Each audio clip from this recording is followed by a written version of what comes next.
Keep firing! Push forward! They're flanking left, covering! Reloading! Watch your six! Claire, moving up! The man who walked through her door wasn't supposed to exist anymore, and the fact that he did meant someone was about to die. Rain hammered the pavement outside Murphy's corner store, turning the cracked asphalt into a mirror of neon and shadow. Alina restocked cigarette cartons behind the counter with mechanical precision, her movements practiced from 18 months of night shifts in this corner of South Boston, where questions weren't asked and faces weren't remembered. The fluorescent lights above hummed their familiar rhythm, casting everything in that sickly yellow glow that made even fresh produce look days past expiration. She was reaching for another carton when the door chimed, and the temperature in the room seemed to drop 10 degrees. He entered first, a man who moved like violence compressed into human form. His charcoal suit fit him the way a second skin would, tailored so precisely it looked like it had been sewn directly onto his body. Behind him came two men built like industrial machinery, their eyes scanning the small store with the methodical efficiency of people who'd learned to spot threats before they materialized. Alina knew who he was before anyone said a word, because men like Victor Castellano didn't exist in normal people's stories. They existed in the kind of whispers that got people hurt for listening too closely. Victor Castellano controlled the ports, the unions, the construction contracts, and half the city council. His name appeared in federal indictments that mysteriously lost evidence before trial. His enemies disappeared in ways that made detectives close cases as unsolved rather than dig deeper. The three of them moved toward the back corner where the security camera had been broken for 6 months, because Alina had broken it herself, waiting for a moment exactly like this. She picked up a clipboard and a pen, keeping her expression blank, playing the role of a tired convenience store clerk who wanted nothing more than to finish her shift and go home. But as she approached their position, her right hand, holding the clipboard against her hip, moved in a way his guards couldn't see from their angles. Her thumb pressed against the inside of her wrist, held for exactly 2 seconds, then released.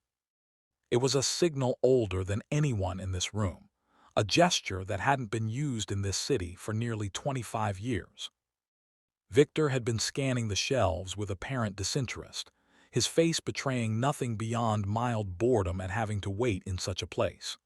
But his peripheral vision caught the movement, registered the duration, recognized the specific placement. For just a fraction of a second, something passed across his features that might have been recognition or might have been disbelief, gone so quickly that even his own men wouldn't have noticed. His entire body went still in a way that was more dangerous than any weapon being drawn. His guards felt the shift immediately, their postures changing, hands drifting toward concealed firearms. Victor lifted his gaze from the energy drink cooler and looked at Alina properly for the first time. He saw the polyester vest with the store logo, the exhaustion etched into the corners of her eyes, the chipped nail polish on her fingers. But he also saw something else, something in the absolute steadiness of her breathing, the way she held his gaze without flinching, that didn't belong to a 23-year-old woman working overnight retail. He gave the smallest possible nod, barely more than a muscle twitch. His guards understood instantly. One moved to the front door, flipping the open sign to closed and standing watch. The other positioned himself by the employee entrance to the storage room. Within 90 seconds, the only other customer in the store, an elderly man buying lottery tickets, had been politely but firmly encouraged to complete his purchase and leave. The door locked behind him with a final, decisive click. The store became a vacuum of sound. Alina remained standing near the shelving unit, clipboard still in hand, her heartbeat perfectly controlled. Victor gestured toward the plastic chair behind the counter. She didn't move toward it. Instead, she spoke for the first time, her voice carrying across the empty store with absolute clarity and zero fear. Marcus Vega is planning to kill you on Thursday night during the waterfront inspection. The name hung in the air like a detonation waiting to happen. Marcus Vega, the ghost that federal prosecutors had been chasing for 8 years, the broker who arranged contracts between governments and criminals, a man so deeply embedded in legitimate business that most people didn't even know he was real. Victor's hand, which had been reaching for a pack of gum on the counter, stopped moving entirely. The world outside the store windows might as well have ceased to exist. Something flickered across Victor's face, anger maybe, or the first spark of genuine fear he'd felt in years, before his expression locked down into something cold and calculating. He studied Alina with new intensity, dissecting every detail, searching for the telltale signs of deception, the nervous tells that would indicate she was part of an elaborate setup. He found nothing. "Who are you?" The question came out sharp, each syllable precise as a scalpel cut. He was testing her, watching for the flinch, the hesitation, the crack in composure that would tell him this was theater. Alina met his stare without wavering, her face arranged in perfect calm that suggested depths he couldn't immediately measure. "My name doesn't matter," she replied, her tone clinical. "What matters is that the Commission has authorized your removal. They believe your recent territorial expansion has attracted too much federal attention. Marcus is their solution." She spoke his language fluently, using terminology that shouldn't exist in a convenience store clerk's vocabulary. The Commission was a myth, a boogeyman story told to explain how certain decisions got made when no single organization claimed responsibility. Except it wasn't a myth, and the fact that she knew enough to reference it correctly meant she had access to information that could get her killed just for possessing it. "The Commission is a fairy tale," Victor said, his voice low and dangerous. "Something people invented to make sense of chaos." "And yet Marcus is coming," Alina continued, unshaken. "He'll use the monthly shipment audit as cover. His team will stage an accident at the north checkpoint to pull your security detail away from the main route. While your men respond to that, a secondary team hits your vehicle during the transition between the warehouse district and the pier. They know your convoy pattern.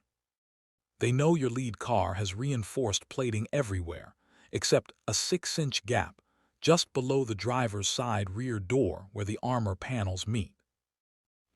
She delivered the information like she was reading a grocery list, each fact precise and emotionless.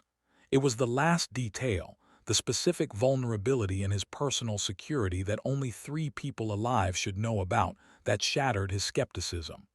2 of those people worked for him. The third had built the car. This wasn't possible, and yet it was happening. This wasn't an ambush setup. Ambushes were loud and obvious, designed to provoke mistakes. This was surgical intelligence, delivered with the kind of precision that suggested she knew things she absolutely shouldn't. "My mother worked for your father," Alina said quietly, breaking the suffocating silence that had followed her revelation. The statement hit Victor like a physical blow. His father, a man who'd ruled the Boston underworld with methods so old-fashioned they were practically medieval, who died in federal custody 17 years ago after refusing a plea deal that would have saved his life. Victor leaned back slightly, the chair beneath him creaking. "She wasn't an enforcer or a dealer," Alina continued, her eyes distant for a moment, seeing something from another lifetime. "She was a recorder. She watched the city's power structures and she remembered. She served your father not with violence but with information. She was part of a network he maintained." Victor's mind raced backward through fragmented memories of his father's operation, the parts he'd never fully understood as a teenager being groomed for succession. He remembered vague references to something his father called the Watchers, people embedded so deep in civilian life that they were invisible. He'd always assumed it was paranoia, his father seeing conspiracies in ordinary loyalty. But if this girl was standing here, if she knew that signal, then maybe it hadn't been paranoia at all. "The signal," he breathed, pieces connecting with horrifying clarity. "It belonged to the Watchers," Alina confirmed. "A mark of silent service, a promise to observe what others miss and to speak when silence would cost lives. My mother taught it to me before she died in a prison medical ward 3 years ago. She told me the old systems would be needed again. She said someone would eventually need to listen. Alina moved then, sliding into the chair across from him, the dynamic in the small space shifting fundamentally. She was no longer a clerk. She was a legacy, a representative of something his father had built and then taken to his grave. My mother saw this coming years ago, Alina said, her voice carrying new weight. She saw the corruption spreading through the new generation, the ones who see power as something to take instead of something to earn. Marcus represents everything wrong with the current system. He has no code, no honor. He won't just kill you. He'll dismantle everything your father built, erase the name Castellano from the city's memory, and turn your organization's assets into his personal fortune. Victor stared at the young woman across from him, seeing not a convenience store clerk, but the ghost of an era he'd thought buried with his father. Her words carried the weight of prophecy, confirming fears he'd been suppressing for months. The city had been shifting. Alliances he'd spent years building were fraying, and he'd felt the change but couldn't identify its source. Now the source had a face, and it was telling him he had 72 hours to live. He was a man who trusted exactly 4 people in the world, who saw betrayal in every friendship and traps in every kindness. But her information was too specific, too perfectly aligned with things he'd noticed but couldn't quite connect. Ignoring her could be suicide. Trusting her might be a different form of the same thing. He needed to test her. He needed to see her in his world, away from the neutral ground of this store. "If what you're telling me is accurate," he began, his voice carrying the edge of a blade, "you've just made yourself a target. Marcus has people everywhere. They'll hunt you for what you know." "They'll need to find me first," Alina replied, and the faint smile that touched her lips was not warm or reassuring. It was the expression of someone who understood exactly how dangerous the game was and had already calculated her survival. Victor made a decision, the kind that had kept him alive through 3 attempted coups and 2 federal investigations. He would follow this thread and see where it led, even if it unraveled everything he'd built. "There's a place," he said, his eyes locked on hers. "The old Sterling Ironworks by the river, 2 in the morning. Come alone. If you're legitimate, you'll know how to get there without being followed. If you're a trap, the river is very deep and very cold this time of year." It wasn't an invitation. It was a challenge, a test of her skill and her nerve. He was throwing her into the fire to see if she'd burn. Alina simply nodded, her expression revealing nothing. "I'll be there." Victor stood, his presence filling the small store. He pulled out his wallet and dropped $200 bills on the counter, payment for nothing, a gesture so automatic it was meaningless. He walked to the door, his guards falling into formation behind him. Just before stepping out into the rain, he paused and looked back at her. The girl, the clerk, the legacy of his father's paranoia, was already returning items to the shelves, as if the most dangerous man in Boston hadn't just threatened her life. The Sterling Ironworks rose against the night sky like a corpse, all rusted metal and broken windows, the kind of place the city had forgotten existed. The moon was barely a sliver, offering almost no light to the crumbling loading docks and the black expanse of the river flowing past. Alina moved through the shadows like she'd been born in them, her footsteps completely silent on the trash-strewn concrete. She hadn't taken any vehicle that could be traced.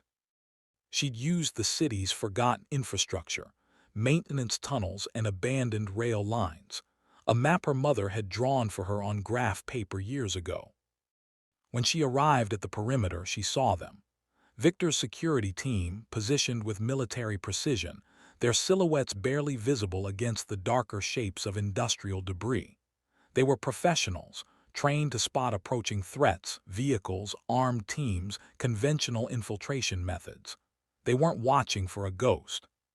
She slipped past their outer perimeter using blind spots in their coverage pattern, entering the main building through a collapsed section of the south wall they dismissed as inaccessible. Victor stood in the center of the vast, echoing space, illuminated by a single work light someone had rigged to a portable generator. He was alone, or appeared to be. He turned as she emerged from the darkness, not startled, but with a slow, deliberate motion, as if he'd been expecting her to materialize from exactly that direction. She'd passed his test, and he knew it. "You have skills," he stated, his voice absorbed by the cavernous space around them. "My mother taught me that survival means being invisible until the moment you choose to be seen," Alina replied, her gaze sweeping the area, cataloging exits, vantage points, potential ambush locations. Two men emerged from deeper shadows. One was older, built like a tank, his face mapping decades of violence in scar tissue and broken features. The other was younger, lean and sharp-eyed, the kind of person who saw threats before they fully formed. "This is her," the older man, whose name was Dominic, said, his skepticism thick enough to cut. "She looks like she should be taking my coffee order." "She's the reason we're not already in body bags," Victor corrected him, his tone sharp enough to silence further commentary. He turned his attention back to Alina. "Marcus has already started moving. My sources confirm unusual activity at the North Checkpoint. Equipment failures that shouldn't be happening." The atmosphere in the ironworks changed, the air itself seeming to compress. Then the silence shattered. The screech of tires on wet pavement outside, followed by the metallic slam of multiple vehicle doors. Headlights cut through the broken windows, sweeping across the interior and throwing their shadows into sharp, distorted relief. They were here. She led them right to us, the younger lieutenant, whose name was Anthony, snarled, his hand already reaching for the weapon holstered under his jacket. "No," Alina said, her voice cutting through the rising panic with surgical precision. "They didn't follow me. They were already surveilling you. They knew you'd respond if you were warned. This was their contingency. They wanted you isolated, away from your normal security infrastructure." Victor's eyes narrowed. She was right, and he knew it. He'd been so focused on testing her that he'd walked directly into a larger trap. The main entrance to the ironworks exploded inward, and a dozen armed men poured through, moving with practiced coordination. At their head was a man with eyes like ice, and a face that suggested violence was a hobby he genuinely enjoyed. Marcus Vega, the ghost made flesh. "Victor," Marcus called out, his voice carrying false warmth. "I heard you were having a private meeting. I hope we're not intruding on anything important." Victor's men raised their weapons, the mechanical clicks of safeties being disengaged echoing through the vast space. They were outnumbered more than 2-1. It was a standoff they couldn't win through firepower. "You're violating protocols that have kept this city stable for 30 years, Victor said, his voice dangerously calm. "Protocols are for old men who can't adapt," Marcus replied, his smile sharp as broken glass. "This is evolution." His team began advancing, fanning out to cut off escape routes. Panic flickered in Anthony's eyes, the realization of their tactical situation hitting him. But Alina remained perfectly still, her gaze not on the weapons or the men holding them, but on the structure above. She saw it then, what everyone else had missed. A series of massive rusted chains holding a decommissioned crane assembly suspended directly above Marcus and his forward team. The winch system, ancient and manual, was still mounted to the west wall. "Dominic," Alina whispered, her voice urgent but controlled. "West wall 20 feet from the corner, manual release mechanism, now." Dominic glanced from Alina to Victor, seeking confirmation. Victor, seeing the same desperate logic in her eyes, the same willingness to gamble everything on a single calculated move, gave a barely perceptible nod. As Marcus's team raised their rifles, Dominic broke formation, sprinting toward the far wall. Gunfire erupted, rounds sparking off concrete and metal around him, the sound deafening in the enclosed space. The diversion gave Victor and Anthony the opening they needed. They returned fire, the muzzle flashes strobing the darkness. "Brave effort," Marcus shouted over the chaos, but ultimately pointless. His focus was entirely on Victor, not on the older man frantically working at a rusted control panel. Alina didn't move to fight. Her war was information, observation, understanding patterns others missed. She watched Marcus's team, their formations, their lines of fire. They were disciplined but predictable, trained for urban combat scenarios, all their attention focused forward and down. None of them looked up. Dominic reached the panel, wrenching it open with a crowbar someone had left decades ago. He grabbed the massive lever, putting his full weight into pulling it. The mechanism screamed in protest, metal grinding against metal that hadn't moved in years. Then the gears engaged. Above them, the chains released with a sound like the world ending. The crane assembly, tons of steel and iron, plummeted downward. It didn't fall clean. It clipped the upper catwalks first, creating a cascading avalanche of metal that swept across Marcus's forward positions. The noise was apocalyptic, a symphony of destruction that felt like it might bring down the entire structure. Men screamed as they were crushed or thrown aside by the impact. Marcus, caught at the periphery of the collapse, was hurled against a support column, his shoulder impacting with a sickening crack. The immediate threat was neutralized, replaced by a choking cloud of rust and concrete dust, and the groaning of metal still settling. In the chaos, Alina's voice cut through with absolute clarity. "Service tunnel northeast corner leads to the river access. Move." Victor grabbed her arm, his grip iron, and pulled her toward the escape route she'd identified, one she must have noted the moment she entered the building. Through the carnage they'd created, she remained the strategist, the one who saw the path to survival when everyone else saw only death. They emerged into the cold night air, the smell of river mud and industrial waste a relief after the dust-choked ironworks. Sirens were already wailing in the distance, growing closer. They moved quickly along the water's edge, melting back into the shadows that had delivered Alina in the first place. Dominic and Anthony were breathing hard, adrenaline and disbelief warring on their faces. They kept looking at Alina, this unremarkable young woman who just orchestrated their salvation from what should have been certain death. They stopped in the deep shadow beneath a highway overpass, the rumble of traffic above providing cover for their conversation. Victor finally released Alina's arm, but he didn't step back. He stood before her, the distant city lights catching the intensity in his expression. "My father," he began, his voice rough with emotion he rarely allowed anyone to witness, had a philosophy. He believed the most dangerous person in any room was the one nobody noticed. He believed real power was invisible until the exact moment it needed to strike. He looked at her, and for the first time she saw past the legend, past the feared name, and saw the son of a man who'd lived by a code the modern world had abandoned. He created the Watchers because he understood something fundamental about power. His enemies would never look for a threat in ordinary loyalty.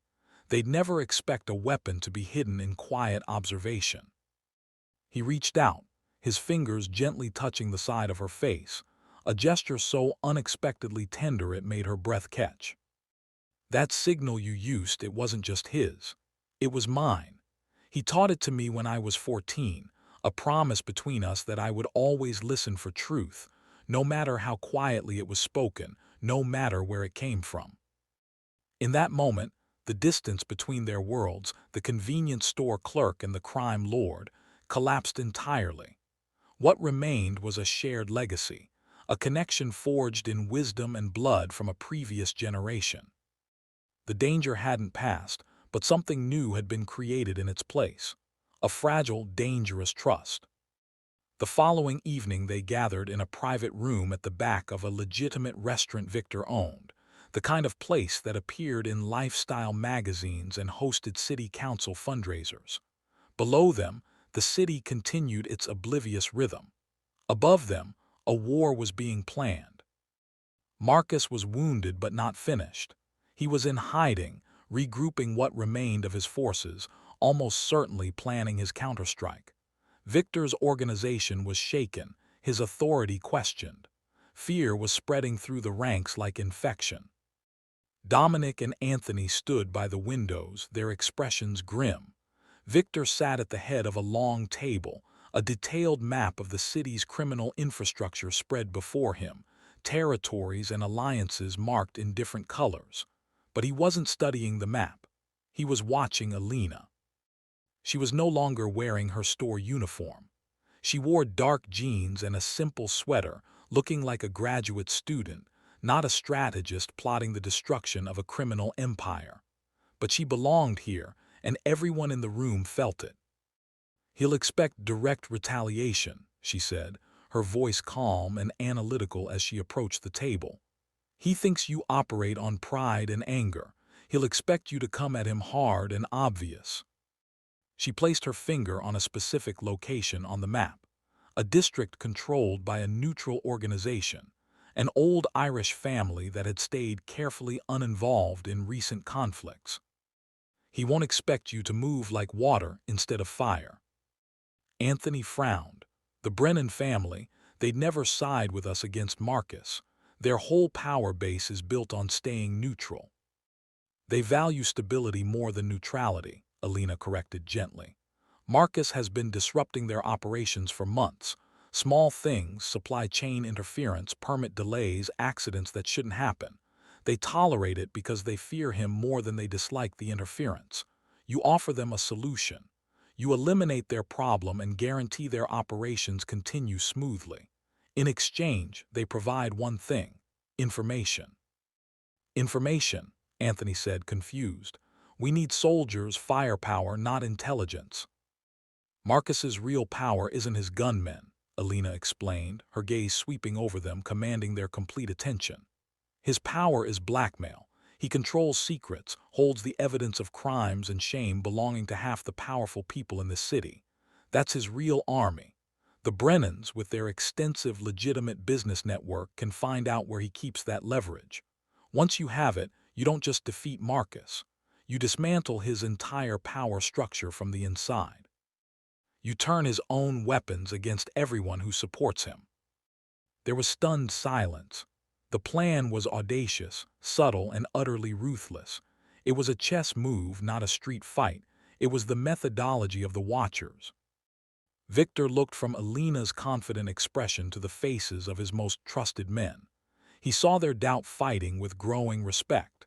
He'd spent his entire adult life commanding loyalty through strength and fear. She was offering a different path, one paved with intelligence and precision. He stood from his chair and moved to stand beside her, his presence a silent declaration of support. "Make it happen," he said, his voice resonating with finality. In that moment, the power structure in the room shifted fundamentally. He was still the authority, but she had become the architect. 3 weeks later, Marcus Vega's body was found in a warehouse he'd once used for interrogations, surrounded by printed copies of every piece of blackmail material he'd ever collected, all of it now in Victor's possession. The people Marcus had controlled were given a choice: pledge loyalty to the Castellano organization or watch their secrets become public. Most chose loyalty. The Brennan family's operations continued without interference, their alliance with Victor solidifying into something that would reshape the city's power structure for years. Alina continued working at Murphy's corner store, her night shifts proceeding exactly as they had before, as if nothing had changed. But twice a week, Victor's car would park in the lot behind the store, and she would slip into the back seat for conversations that lasted exactly 30 minutes, her observations and intelligence shaping decisions that moved millions of dollars and controlled thousands of lives. She remained invisible, a watcher in the tradition her mother had taught her, serving not with violence but with the most dangerous weapon of all: the truth, delivered at precisely the right moment to exactly the right person. On a cold evening 6 months after their first meeting, Victor sat across from her in that same back seat, rain streaming down the windows, the city moving around them like they didn't exist. "My father would have liked you," he said quietly. Alina looked at him, seeing the weight of legacy in his eyes, the burden of maintaining something his father had built. "Your father understood something most people never learn," she replied. "Power isn't about being the loudest or the strongest. It's about knowing what others don't and understanding when to speak and when to watch." She reached for the door handle, preparing to return to her shift, to disappear back into the ordinary world where nobody would ever suspect what she was. "Alina," Victor said, stopping her. She turned back. "This arrangement we have, it works because you remain invisible. The moment people know what you are, you become a target. Promise me you'll stay in the shadows." She smiled faintly, that same expression she'd worn in the ironworks, the one that suggested she understood the game better than anyone. "I was born in the shadows," she said. "It's the only place I've ever belonged." She stepped out into the rain and walked back toward the store, becoming just another person on a city street, unremarkable and unseen, exactly as she needed to be. Victor watched her go, understanding that he'd found something his father had spent a lifetime building, a weapon made not of steel, but of silence and observation, more dangerous than any gun because nobody saw it coming until it was already too late. The city continued around them, oblivious to the fact that its future was being shaped by a 23-year-old woman in a polyester vest, stocking shelves and watching everything, a ghost in plain sight.